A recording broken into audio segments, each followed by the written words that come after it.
Hey. Time for another Out of This World story from rSpace. Marriage. The good, the bad, and the greedy. Today on rSpace, this wife is only seeing dollar signs. Wife divorced me because I took care of my ailing father. Comes back begging when I inherit his $1 million wealth. I'm 36 male, married for 8 years with 2 children. Along with this, I'm the only son of my ailing father. You see, my dad is suffering from kidney problems for many years now. But in the last 2 to 3 years, his condition has worsened and he has to go for dialysis twice a week. Earlier, he was able to commute on his own, but over the last year, he often asked me to accompany him. He is also growing weaker every day. Now, I have made a routine for myself that I would be taking my father for dialysis every time. I don't want to leave him alone in this condition. He has to go for dialysis 2 times a week. So, I have fixed Saturday and Wednesday. Saturday is my week off, so it's not a concern. For Wednesday, I got permission from my boss to leave early and then compensate for the remaining hours per work in the night after returning home from the dialysis. I have been working in this company for 10 years. My boss has seen me as a hardworking and loyal employee, so granting me this special permission wasn't a big deal for him. However, the problem was at home with my wife, Avril, 34 female. When she got to know that I would be taking my dad for dialysis twice a week, she got upset. She didn't like it when I used to take him occasionally, but she never expressed her displeasure up front. Now that I had taken up the responsibility diligently, she could not stop herself. She said that there was no point wasting my time on my father because whatever I do, he was never going to be impressed by me. Well, here's a little context to this. My dad owned a merchandising business. He was quite well off and had acquired decent wealth. He wanted me to take over his business, but I was passionate about something else. I wanted to get into technology. I was enthusiastic about coding and creating software, so after school, when Dad wanted me to take up some business or management courses, I took up a software degree. He was still fine with that until I was willing to join his company. However, after completing my graduation, I started working for a renowned tech firm. Dad wasn't happy that instead of taking forward his legacy, I was working for someone else. He kept asking me to join his business, and I kept stalling it. After my marriage, Dad asked me the final time if I wanted to join, and I said no. Dad got furious and said he would give all his wealth to the charity, and I wouldn't get a penny. I still didn't budge from my decision. You see, I was earning well even at that age. I bought a car and my own house at the age of 29. I was pretty confident that I would be able to lead a decent life even without his wealth. I told him that I didn't need his money and could build wealth on my own. Our relationship soured after that point. 5 years back, Mom passed away due to cardiac arrest. It was devastating for Dad. You see, I moved out of the house at 17 for my college. Then, I got a job, and I started living on my own. The only companion Dad had was Mom, and losing her was the most devastating thing for him. That's when our bond had rejuvenated. I started visiting him often and used to take my kids to play with him. Eventually, he stepped down from his company and gave it to a trust to run. My wife, Avril, was never close to my parents, until my mother was here. Avril used to avoid visiting my parents, saying that my mother was too nosy in our lives and they didn't get along with each other. When my father announced that he would remove me from his will, Avril started openly criticizing my parents for being mean and evil. I insisted she stay away from my relationship with my parents, but she always stepped in and said it was something that was going to affect our future, especially our children's. I assured her that ours and our children's future are secure irrespective of Dad's wealth, but she was not willing to understand that. Now, coming to the current situation, Avril created a fuss when she got to know that I would be accompanying Dad for dialysis twice a week. Initially, I tried to make her understand that Dad had no one but me. He has lost his parents a long back. Though he has an older brother, he lives in the other end of the city and rarely visits Dad. Dad has become very lonely after Mom's demise, and in this condition I cannot abandon him, but my wife refuses to understand this. Of late, she had made my life miserable. Every Saturday she comes up with some plans. Either it is hosting a party at the house, deep cleaning the house, outing with the children, or as stupid as grocery pickup. I made her understand that she can plan anything she wants on Sundays because, on Saturdays, I have to take my dad for dialysis. But she continues with her plans and then later rebukes me for being late or missing it. I had to rush to my dad to pick him up, then take him to the dialysis center, and after it was done, I dropped him and ran back home to her sarcasm and tantrums. It is not just about Saturday. She does the same for Wednesday evening.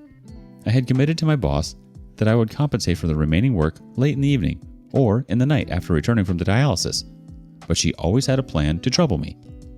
Almost every Wednesday evening, she would go out, either to meet her family, her long-lost friends, or to attend some random party, leaving the children's responsibility to me. I had to juggle my work, cook for the children, feed the younger one, and meanwhile, complete my pending tasks at my workplace. This was after a hectic day at work and at the dialysis center. I know it's getting long, but this is how miserable my condition is. Many times, my dad suggested I let him go to the center with the nurse because he sees me always in a hurry and tense. Looking at my watch, after dropping him home, I don't even wait for a second and rush back. Even while picking up, I ask him to be ready and come outside before I arrive. Dad has a full-time nurse and a caretaker to take care of him, but I still feel bad for not spending time with him. The drive from his house to the center is 30 minutes. Earlier, I used to enjoy chatting with him during that drive about the good old days of children, but as Avril's tantrums have increased, all I'm concerned about is rushing back home. Most of the time, I'm just overspeeding my car in the traffic, taking shortcut lanes, and overtaking other vehicles to cut down the drive time. This is the only time I get to spend with Dad, and I don't want to ruin that or stop it by asking him to go with the nurse. I, too, have some responsibilities as a son. I'm just not able to bear this woman any longer. Your feelings are valid. It's unfair of your wife to be upset with you for wanting to take care of him and spend some time with him while you still can. Maybe she's just concerned for you and how your father has treated you in the past. All that's to say, after you lose a parent, you're reminded how fast time flies and just what life is about. It's not unusual for people to try to make things work while they're still around. It doesn't mean you want to be put back on the wheel. It just means you're trying to be a good son. Update 1. It's just getting worse every day. My wife is not leaving any stone unturned to dissuade me from attending my father. Her point is that it is a lost deal. Dad has already removed me from his will and has given his wealth to charity, so there was no point wasting time and energy on him. I fail to understand her. Do we do everything just for profit and loss? What if someone's parents didn't have any wealth or are poor?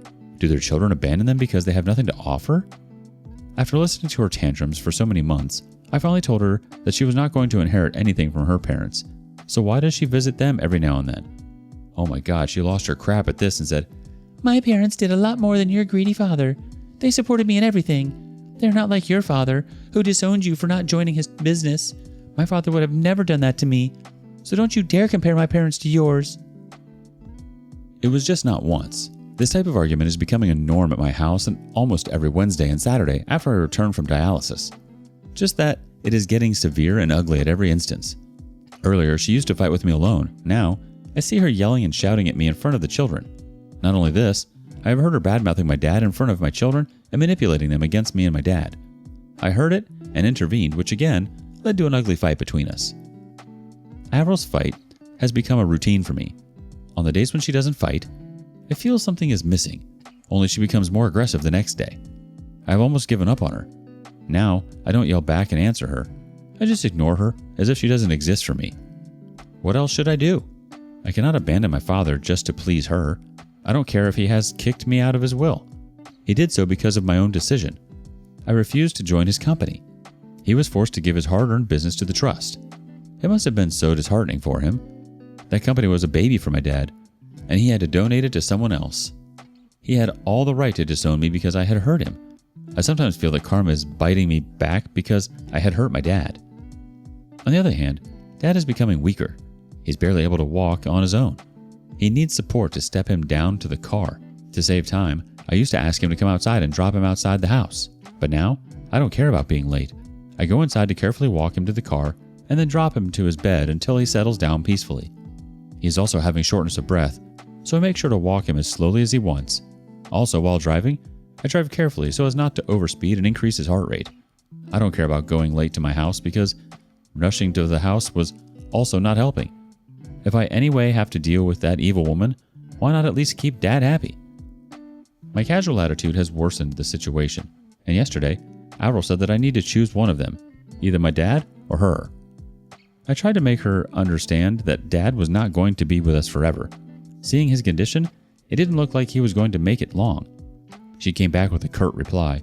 In that case, you need to make your choice carefully. Someone who is going to be with you forever, or someone who's going to die soon. This was so insensitive. I told her, you know what? I'd better choose my dad than choose you, who is so evil and selfish to a dying man. She packed her bags and left. I didn't even stop her. She needed some time to cool off, and I also needed some space from her. In her absence, I'm taking care of the house, my children, Dad, and my work. Yet, I feel so relieved, so relaxed. Her absence is actually soothing to me. The day before yesterday, she sent me a divorce paper. I was somewhat expecting it, but didn't anticipate it to be coming so soon. I was shocked, but deep down, I was happy and relieved. I didn't call her, just signed the papers and sent her back. Surprisingly, she didn't ask for the custody of the children. That was the only clause I was worried about, but she clearly didn't want them. When she received the paper, she called me back, yelling that how could I just sign it without calling her and pleading with her. Funny, right? Her mom snatched the phone and shouted that I should have acted like a man and tried to pacify his wife back into the marriage instead of just signing the papers. It was so funny. Why would I do that?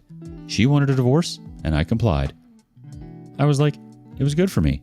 I got rid of her without a fuss. I also taunted her that she even abandoned her children and didn't want them. She said I could have all my assets, including my 2 children. She didn't want any of it. Her mother said Avril was still very young, and she didn't want the baggage of children on her shoulders. I said fine by me. I'm glad to have my kids with me. It is a relief for me, no doubt, but I'm worried about my children. They miss their mom, mostly the younger one when I'm at the office. It is difficult for me to manage all the responsibility alone, but I hope I'll be able to sail through this.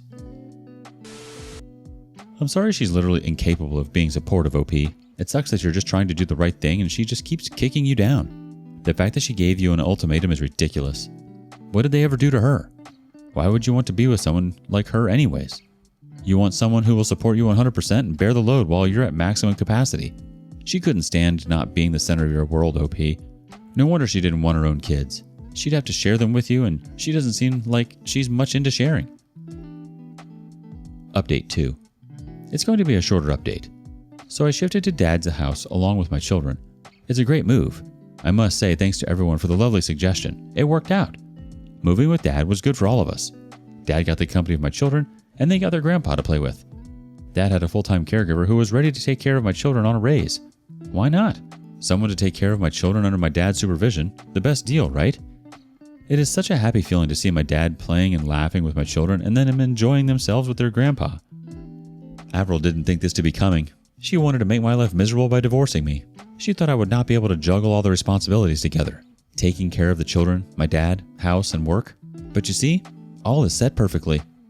I'm definitely having the last laugh. The divorce was the best thing ever. Ha! This sounds like the best medicine for your father. Update 3. It's a sad news. Dad passed away last week in his sleep. He went to bed happy and content after playing with my children and never woke up again. The doctor said he died peacefully. The doctor, his nurse, and even his caregiver said Dad was happy after I moved in with him, and it actually increased his lifespan to these many months. He was already on the verge of giving up before I moved in. It is very sad to lose your only parent, but I'm glad that he got to spend the last few months of his life happily. My children are also very sad to lose him, but Dad has imparted good values to them. They say the grandpa used to teach them to accept reality and move on. Life never stops for anyone. I feel so proud to hear such good things from them. They are indeed my strength in this moment of despair. But there is one more shocking news that came after my dad's demise. Dad's lawyer reached out to me, asking me to come over to his office to reveal Dad's will. I said I wasn't required. Dad had already told me that he had given all his wealth to the trust, so I'm fine with that, and he can proceed with the paperwork to transfer everything to them. I asked him if I needed to vacate Dad's house because I was guessing that also was given to the charity trust.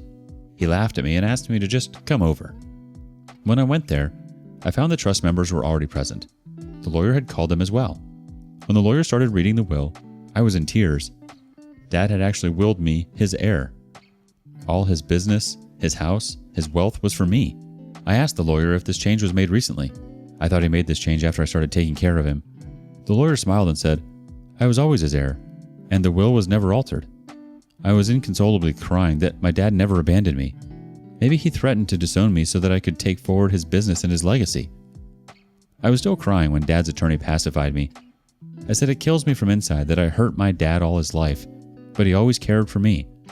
The lawyer said that Dad was actually very proud that I didn't give up on my passion under his pressure, and that I was happy to lose my generational wealth to pursue my passion. Dad was very proud of me. The lawyer said that I'm the decision maker of the business, and if I want, I can take the company back from the trust and run it myself. I'm thinking of doing that. I did whatever I wanted to do. Dad indirectly supported me. Now it was my time to pay him back. I'm thinking of taking it back from the trust and scaling it to the level Dad wanted his business to fly. I came back home and told my children about their grandpa's will. He has given some portion of his wealth to my children as well after they turn 18. Today, we went to his grave with some flowers and spent some time in serenity. It is a very emotional phase for me. I'm so sorry for your loss, OP. The support your father showed you is the exact support that your wife should have shown you. Update 4. Oh, you know, the ants came back running on seeing the sugar candy. A month later to Dad's demise, I started taking over his business and the community service work. First of all, I quit my job and took over the business. Then I rented my house because my children and I decided to live at my parents' house. They feel connected to their grandpa in this house. This house has my childhood memories, so I also don't want to leave it. With this news that I had inherited my father's $1 million wealth, I got many visitors at my house, long-lost relatives, friends, and neighbors, but the most surprising visitor was my ex-wife, Avril, and her parents. They entered the house sobbing that they didn't know about my father's demise, or else they would have attended the funeral. Her parents went on to say all good things about my dad. Avril hugged the children and cried about how much she missed them. I asked her if she missed them so much and why she didn't visit them in the last 7 to 8 months. She said she went to our house, but it was locked. What BS? I was like, weren't you worried about your children when you saw the house was locked? Didn't you feel it necessary to contact me and check if the kids were fine? She had no answer. Her parents were like, let's forget whatever has happened in the past. Now that my father was gone, the children would be left alone in the house when I was at work. They need a mother, so it was better that we reconcile. I laughed at their face at this suggestion. The children needed her the most when she left them to me. Now the children have gotten used to her absence, and I don't want her back in my life. She started crying. Her parents let us alone. She held my hands and pleaded with me for reconciliation. She said she loved me and missed being with the children. I laughed and said, you know what? You don't love me. You love the wealth my dad left to me. You and your greedy parents are here on my door just to leech on my money. I don't regret using those words for her parents because that's what they are. She also called my dad greedy and mean during our divorce. There was no way I was letting this woman have a penny from my dad's hard-earned money. She got offended that I had abused her parents. She said until now she was pleading with me because she loved me, but now she would take what is rightfully hers. She didn't demand my alimony for the divorce, but now she needs half of my wealth, rather half of my dad's wealth. I told her she could do whatever she wanted. I'll destroy her but not give a penny. She abused me and left. I discussed this with my lawyer about the possibility. He said that her chances were slim. The divorce had settled a year before I got the inheritance. Besides, the children were with me, so there was no way she could get anything.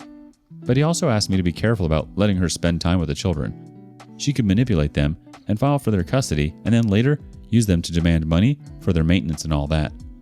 I couldn't be more thankful to him for this advice. I'm going to supervise their meeting. I'm also spending a lot of time with the kids these days to help them cope with the loss so that they don't run to their mommy for emotional support. I've undertaken my dad's company, so it gives me a lot of flexibility to manage my well-being and personal life. I'm planning to take the kids on a vacation to the Bahamas. Yeah, why not? They deserve this lavish vacation. No, it's about overspending my dad's wealth. I could have also afforded it, but I didn't have the time earlier. Juggling work and taking care of dad. Now that I can, I want to take them out. As far as Avril is concerned, she hasn't contacted me since their last visit. I think she is busy knocking on every lawyer's office to file a suit against me. Honestly, not surprised. She was just looking for some quick cash to support her lifestyle. And you're right, OP. She doesn't deserve a cent of what your father left you. She's not interested in you or the kids. She hasn't even bothered to see them. She just wants the cash. Honestly, she might have been jealous about the relationship you had with your parents prior to the drama. Anyways, you're not just a good man, OP. You're also a great father. Best wishes to you and your children. What do you make of OP's ex-wife? Why do you think she gave him a hard time about his father? Thank you for joining us today on rSpace. Be sure to like and subscribe and hit that notification bell so you don't miss out on our next video. See you next time.